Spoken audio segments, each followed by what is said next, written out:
ভাই 10,000 টাকা দিছে, 2 দিন পরে তাক দেয়া দিরো। ভাই 10,000 টাকা আছে আমার কাছে, কত কষ্ট করে জোগাইছি। এটা তো দেখামো না, 7 তারিখে আমার কিস্তি কাটবো গাড়ির। এই 7 তারিখে কিস্তি কাটবো, আজকে হবে 3 তারিখ, আরো 4 দিন আছে। আমি 2 দিন পরে তো পয়সা ঘুরাই দিমু।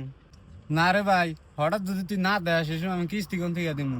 হেই দে, তুই আমাকে দে বিশ্বাস পাস না? 2 দিন পরে তো আমি তো ঘুরাই দিমু। তাহলে নেই ভাই, 2 দিন পরে কল ঘুরাই দিস, নয় গেলে আমি আবার কিস্তি দেখাম না। তুই কোনো চিন্তাই করিস না, 2 দিন পরে তাক দিয়ে দিমু।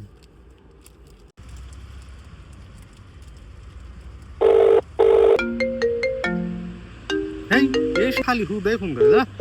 2 দিনকার কথা কয়ে পয়সা নিল, এখন ফোন করলে ফোন কেটে দেয়, দেখি আর একবার কেটে দিই। হ্যালো, হ্যালো, কি কর? বারে বারে কল করস।